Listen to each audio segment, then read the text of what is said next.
Starbucks right now, drive-through. It's on a Sunday. It's afternoon, ready for some espresso. Today's topic is about how when you start to learn about narcissism and you start to recognize the behavior in people and others and in yourself, you will start to notice stuff in yourself. I hope you do notice it in you. So you'll have varying levels of what you notice, I used to notice it in myself a lot more, and it freaked me out really bad. But then I worked on myself. I became aware. I still, we all have the traits. It's really about exploitation, malice. It's about not having empathy. It's just about selfishness and, underdeveloped emotions. So once you learn that's what it is, you have this kind of responsibility to yourself to heal and to work through this stuff. There's just no excuse anymore, because it's not normal to feel miserable in your life. It's just not. I need people to know that now. I don't need people to know that, but I know that. And I'm telling you, it's not normal to have negative feelings about your spouse all the time. It's not normal to have, to have a lack of respect for your friends, or your friends to not have respect for you, to disrespect your time and blow you off and have mood swings and have to be the center of attention and or just have drama in a group. That's not normal. It's not normal to have a group of friends there being drama. To expect it? No. To expect to be talked about, or to expect a friend to leave and then they get talked about? I won't have friends if it comes down to that. It's not normal. It's not normal behavior. It's not functional behavior, healthy friendship, if your friend is constantly talking to you about men she's having problems with. I used to have that problem. I used to do that to my friends. I would talk to them about it, send them screenshots of our texts and say, what do I say to this? How long should I wait to respond to this? Because I was married for all those years, I had no relationship skills, no dating skills, no self-esteem left whatsoever, no real identity. I kind of had the setup of a narcissist because, I grew up around it. I was steeped in it. It was the framework through which I understood life. It was kind of normal to expect to not be fully satisfied and just to settle. And so to not please people, not be trusted by other people. It was sort of normal to expect them to not be satisfied with me, trust me. That isn't functional living. That is just coping, barely getting by, living on the edge of death. You're wearing the perfume of death, and you're attracting death into your life, because death and negative toxic experiences recognize the perfume you're wearing. It's that simple. Just start doing the work to make a new perfume.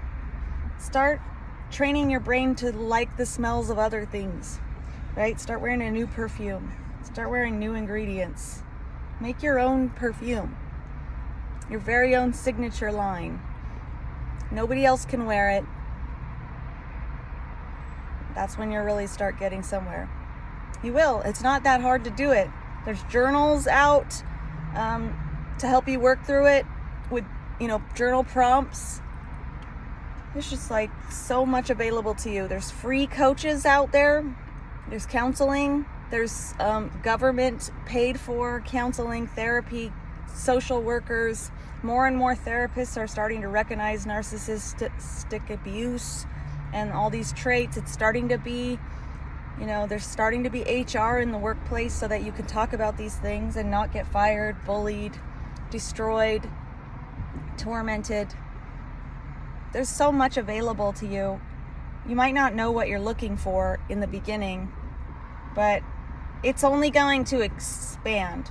And the thing is, somebody on Quora wrote a question aren't you embarrassed that you stayed with somebody who was doing all this stuff to you and just letting them do it? It shouldn't be embarrassing. It's not embarrassing. Actually, when you get away from them, there's like this feeling of clarity and safety and joy. Like you actually like your life and the people in your life. You like yourself. It's like that. There's not all this like obsessive, neurotic self-examination going. I remember when I lived around a bunch of narcissists when I was married, with my ex-mother-in-law. It wasn't, never mind, I'm not even going to get into the details of the family relationships. It was enmeshed. It was complicated. Decomplicate your life. Just make your life not complicated, and narcissists won't be as attracted to you. And be your own source of stability, mentally, emotionally, and economically. You've got to, even if you have to get on welfare and be in a shelter and everything, you need to eliminate you need to eliminate the need for people to throw you a line. You need to eliminate the need for a line to grab, because narcissists are really happy to throw you a line. That's how they can get you often. And they will exploit some of your lack of knowledge. There's a TV show called American Horror Story, and I've watched all of them multiple times. I love that show. But I watched the series in American Horror Story, season 3 or 4 is called Freak Show. And I watched it before I learned about narcissism. And so that one it kind of went over my head, that season. But I went back and I started watching it this morning. I've only watched the first episode of it, but this is a good example of narcissistic abuse and how this old woman exploits people and brings them into her hellish freak show. She's smart. She knows what mistakes that they are making, and she makes sure she has an edge. She has an angle too. She exploits their insecurities and their vulnerabilities and lures them into her freak show. And they can't get out. So go watch it. It's a little bit gross and gory. If you like horror, you'll like this. If you're sensitive and you don't like it, then don't watch it. But you'll learn a lot from watching Jessica Lange's character. She's the head master of a freak show in Florida. Hold on a second. My turn. Anyways, you can see her manipulation tactics right from the very beginning. You gotta go watch it if you're new to learning about this stuff. Go inform yourself by watching it. I've heard YouTubers go, I wish there was like a TV show about this so people could see. Nobody's gonna watch that will be like a documentary if you do that. There's plenty of that. You see the narcissism in these shows like American Horror Story. You don't need to have it spoon-fed to you. You can actually treat this healing from this and learning about it like an actual puzzle, like an adventure. You can't learn about it all at once in one movie, one TV show. You have to see the different scenarios and experiences and stuff. And sometimes you have to see extreme examples like in American Horror Story and their grandiose examples of this stuff. Cult. American Horror Story, the season called Cult, is one of my favorites. Kai Anderson is the main character, and he's a narcissist. He's a psychopath, and he has all these different tactics he uses, and they're vaguely reminiscent of the small-scale narcissists in your life. The abuse you're experiencing, you'll see it in there, and you can watch it unfold. It'll just be on an more extreme, deadly level because it's American Horror Story. I think you should go watch it. If you haven't. If you have watched it in the past and you've only learned about narcissism now, go rewatch it, because you will start to see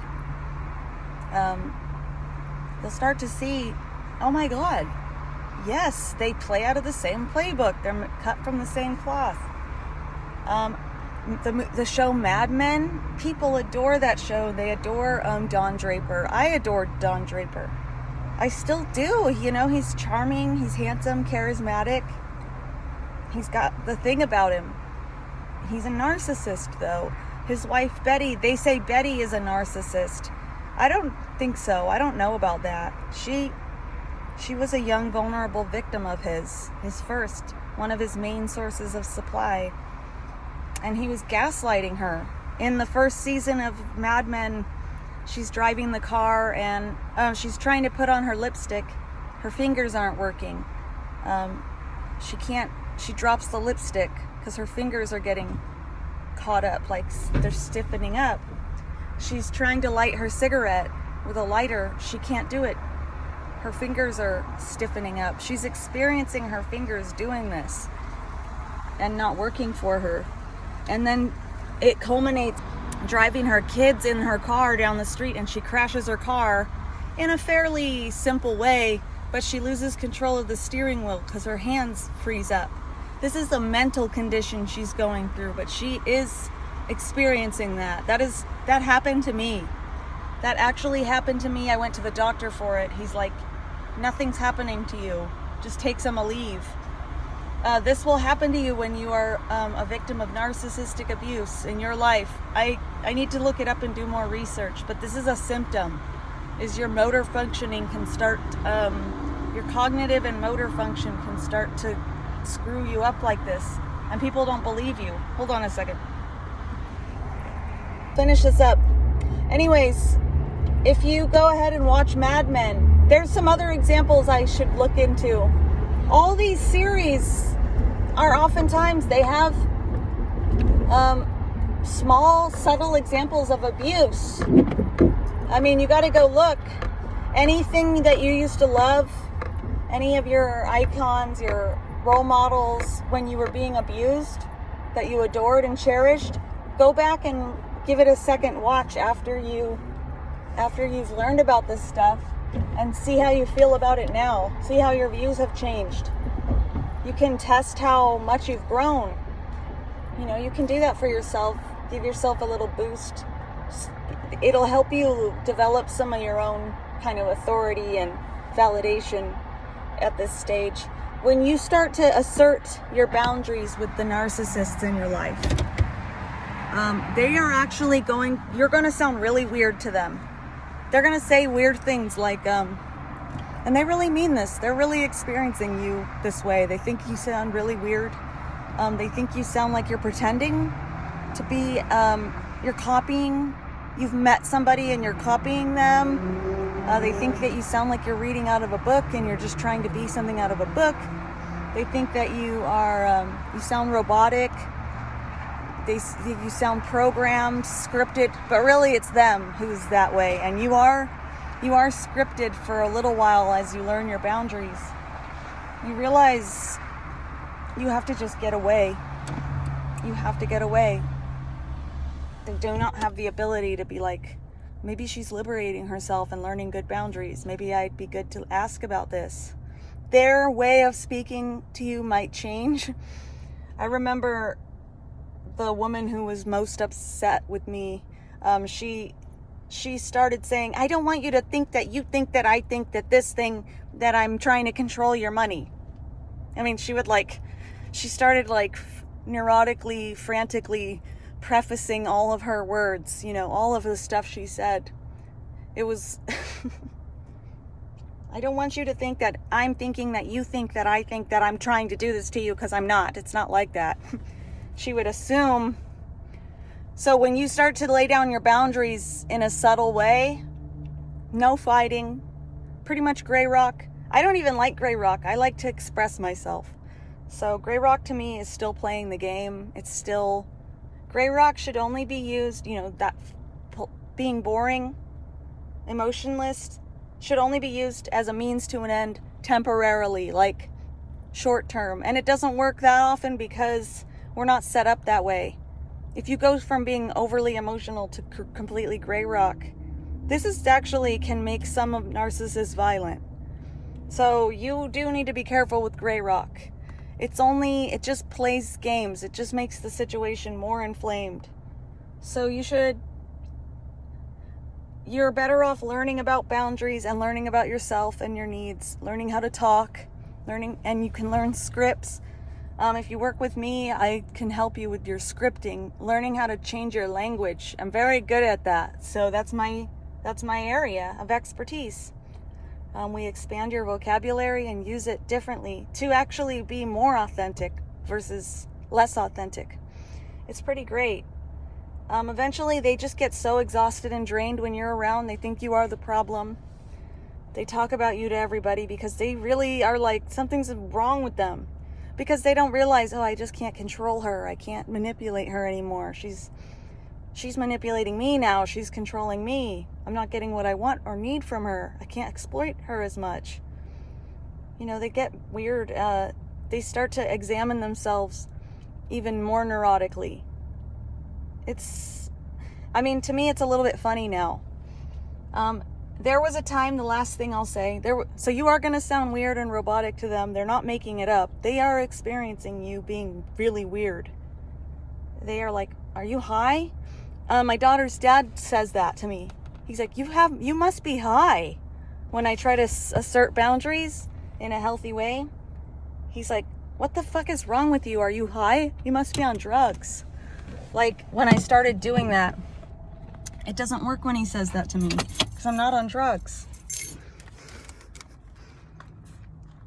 And this is the time, oh God, you guys, this is the time when they start to give themselves away.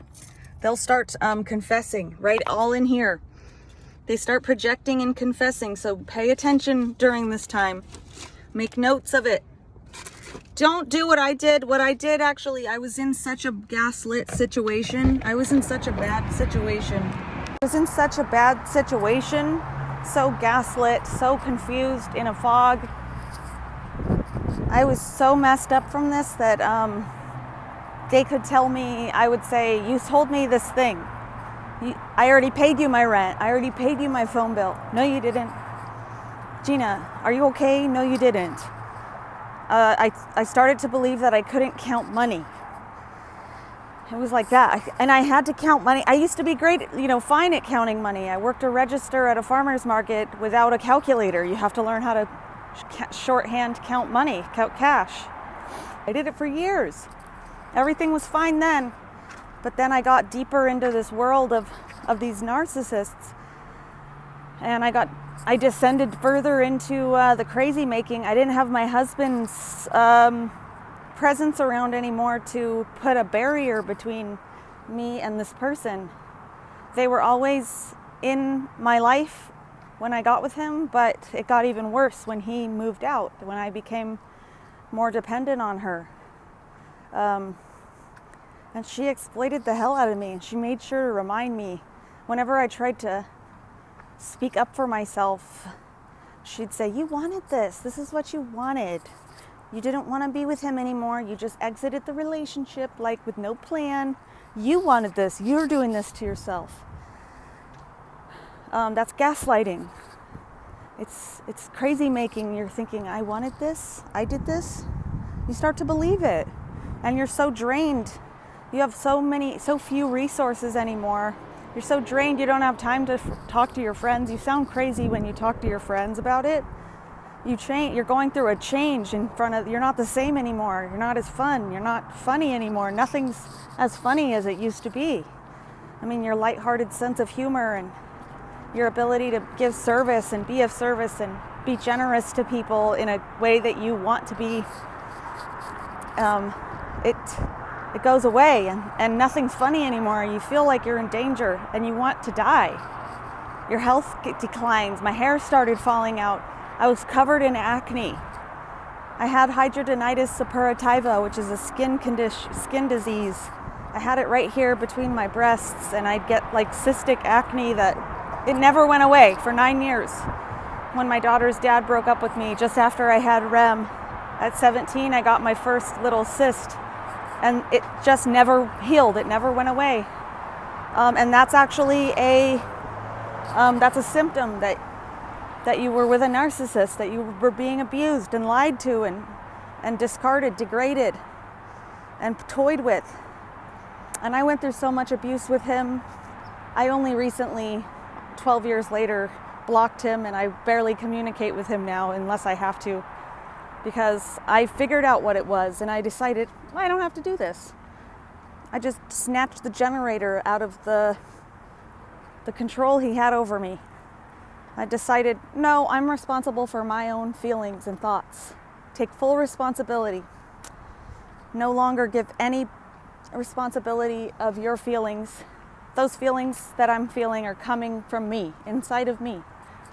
Even the positive ones. The positive feelings you have are not coming because of them. They're coming inside of you. They have no control over your feelings. They have no control over your mind. You just take that control out of their hands. And you just say, you're not making me feel crazy. I feel crazy. And listen to that. Take responsibility and know, I don't have to feel this way. What do I need to do to change it? And you go on Google, you start looking up this stuff, and you start coming up with a game plan for your own peace. You're gonna look back when you heal from this. Time's gonna fly. Time is going to speed up in your life because it's gonna slow way down. It's gonna get worse before it gets better if you're still around them, because you're gonna be aware of it now. It's gonna make you sick. You might feel like, I want to kill myself. That's common. But don't do that. Don't ever do that. Just don't. If you can get out of it.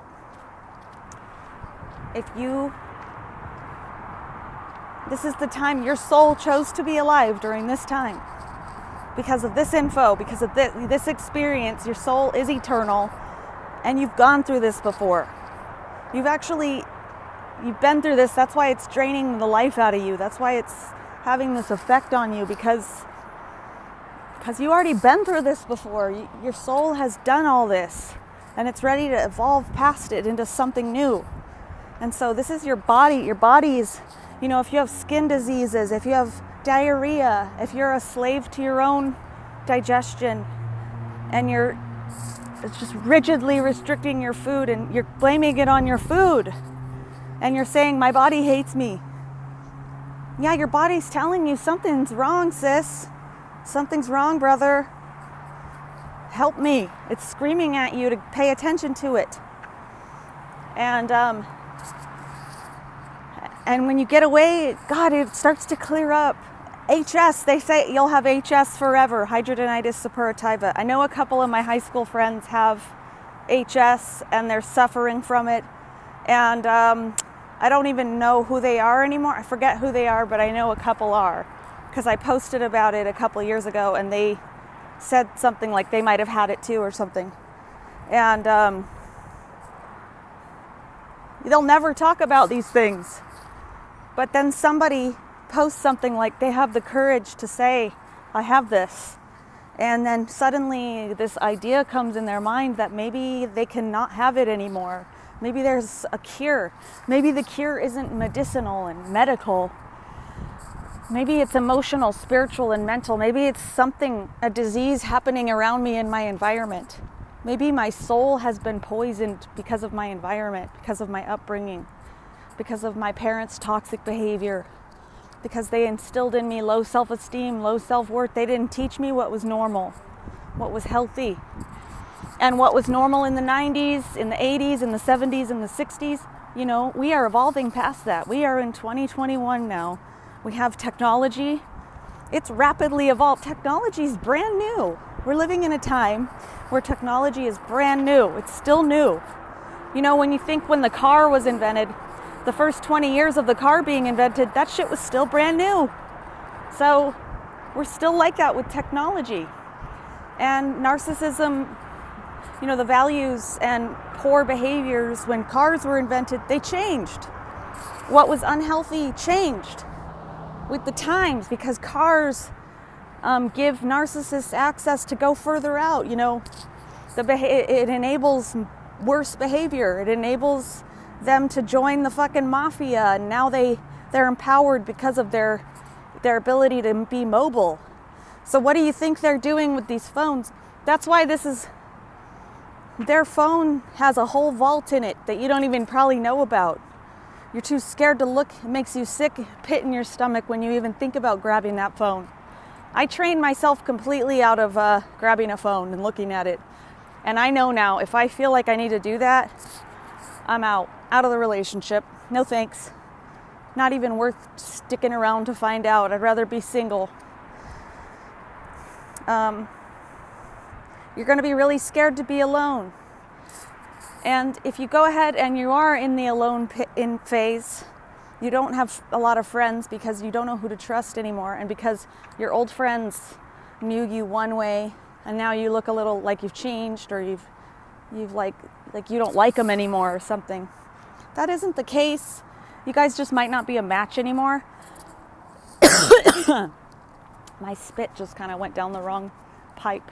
Do we have the wrong pipe and the right pipe? Isn't there only one pipe? I don't know. Anyways, so it's not the Rona, I promise. I got tested. I'm negative. So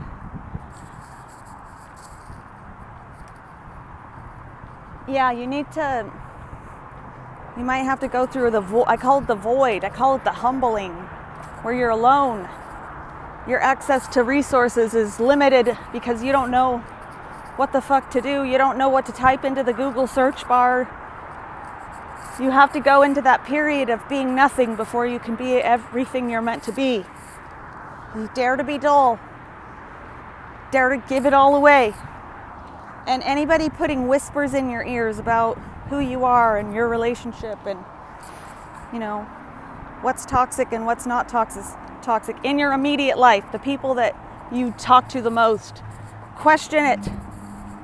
Develop a healthy sense of doubt about who's whispering in your ears, who's telling you what. And because those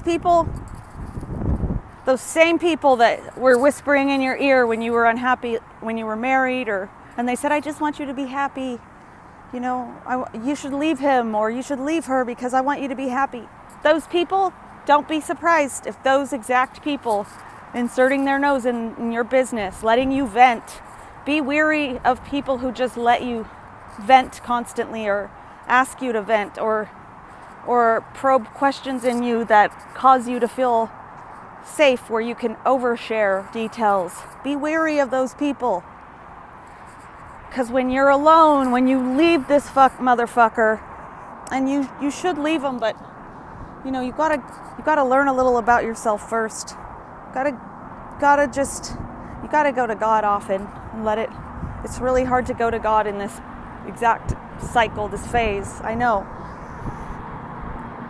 You have to just surrender and trust that it's all going to work out if you take action on your own behalf and cut the fucker off. Cut the fucker off and just say no more. I choose not to do this anymore. Educate yourself. Arm yourself with knowledge. Learn what to expect. Learn to get excited when you start noticing the tactics and they don't provoke a bad mood in you. Your mood is not dependent on their mood. They don't drain your energy anymore. You empower yourself, you liberate yourself from it because you deserve peace. And you learn with all this how to forgive people. You learn how to ask to have your needs met. You learn to ask what people feel about you and what they're thinking about you and then you let those feelings in them exist, whether they're true or not. You stop letting people's feelings and thoughts about you be facts. You stop letting your own feelings and thoughts be facts. You just learn a little bit of delay. That's what we learn when you work with me. When you're ready to pay for my services, which I know it's not that much. When somebody's willing to give money up, I know they're serious, and that's why I give them my all. But when you aren't willing to put even $1 down, you're not serious. You're just playing games. You're wasting time. You got some kind of vendetta against yourself. You want to punish yourself. You're scared. You're fucking scared. And I'm here telling you, and you're looking for a sign. You want a sign, and this is the sign. This is it. Now is the time. The times are changing. Jump on this. But yeah, be careful with the people in your immediate environment. Be careful who you talk to. Be careful what you're saying.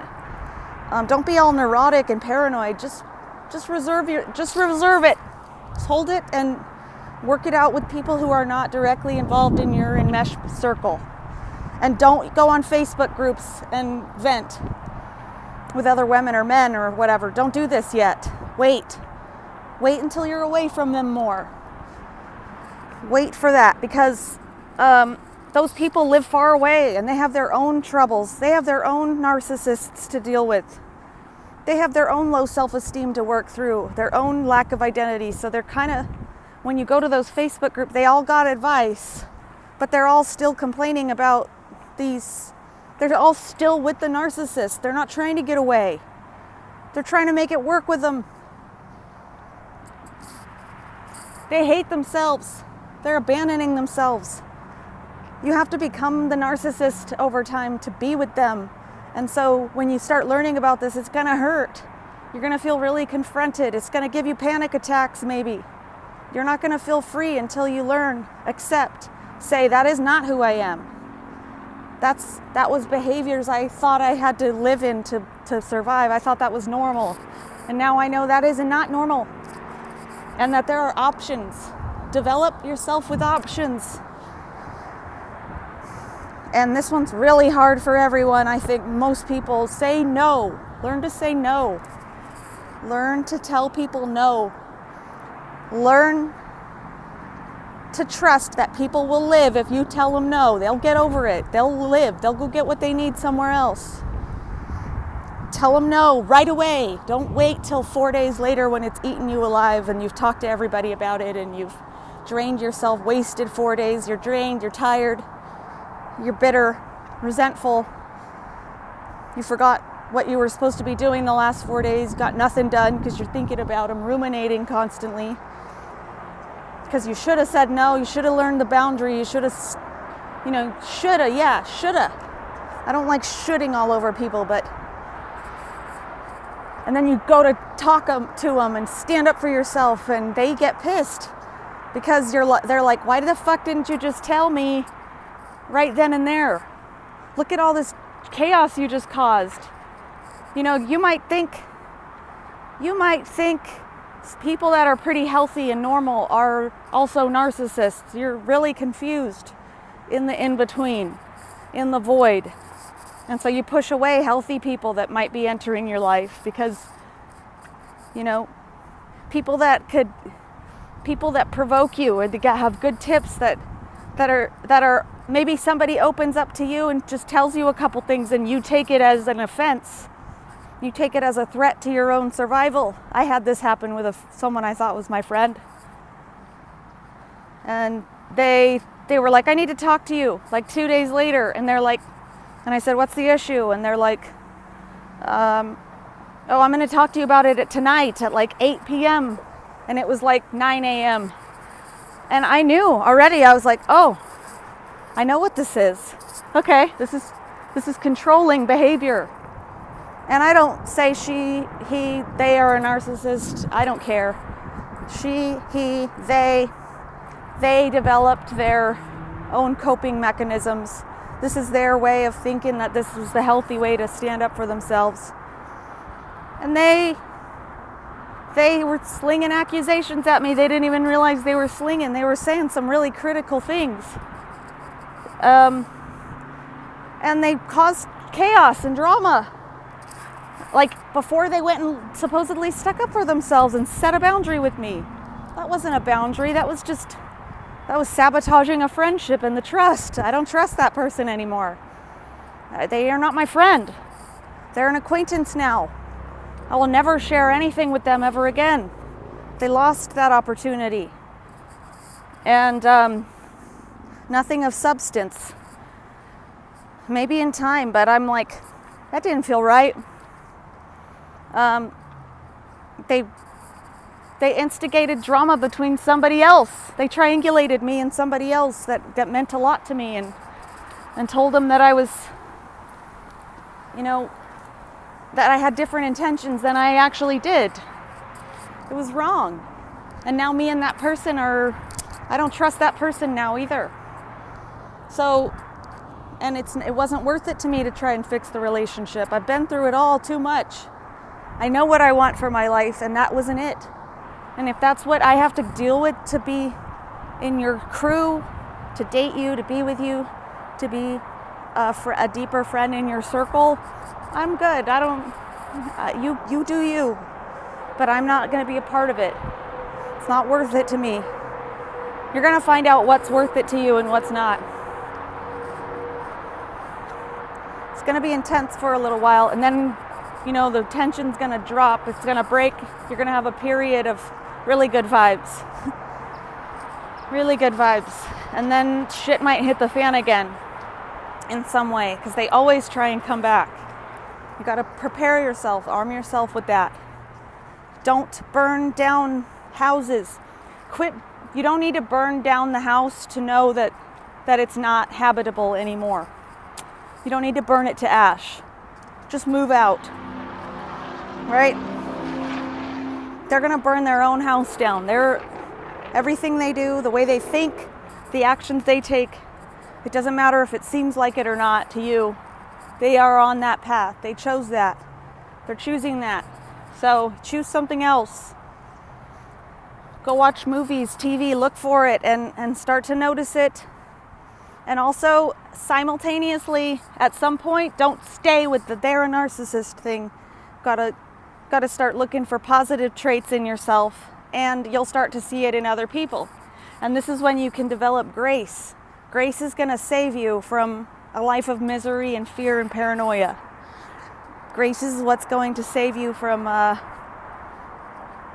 rumination and toxic self-examination and oversharing, abandoning your own boundaries still. This grace, this ability to just let things go. Let people be who they are. Quit trying to change people. Recognize that you can't save everybody, and especially you can't, because you're not even saving yourself right now. So you got to humble yourself. I call it the humbling. And people are the narcissists in your life. You know, you're going to find out who they are. It's going to take some time. So you might need to move slow, but at least just keep moving. Don't stop. Don't stop. Just move. Little by little, you'll get somewhere. And get help from the outside. You need to get somebody who you can practice what's appropriate to share with. You can who you don't vent to. Like if you work with me, I actually only allow a certain little amount of venting time, but I wouldn't be a good counselor or an effective one if I allowed you to just constantly vent for all of our sessions, because it's not right. You know, and I do use astrology, and it helps us manage our expectations of what to expect. And so, you know, your ability to trust is probably really warped right now. We work on that. Trust is going to bring you to grace. Grace is going to bring you to trust. And the combination, the movement of those two in your life, seeing their effects, are going to help you let go. That the pain is going to dissolve. And then humor will come back. Certain things are going to start to be funny.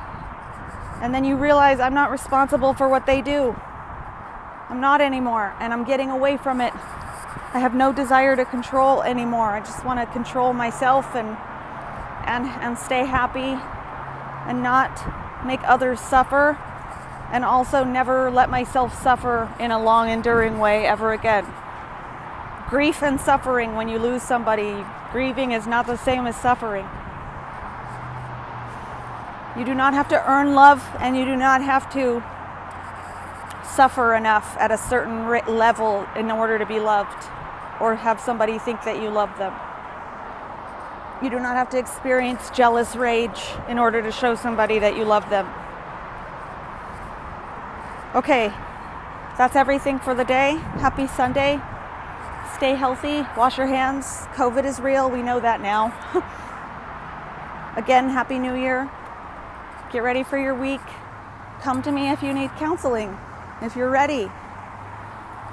Tax return season's coming up. And I work on a sliding scale of what you can afford. And I connect you to government resources if you need them. And so please come to me. Be ready not to vent about all the petty drama. Be ready to take rapid accountability. All right, guys?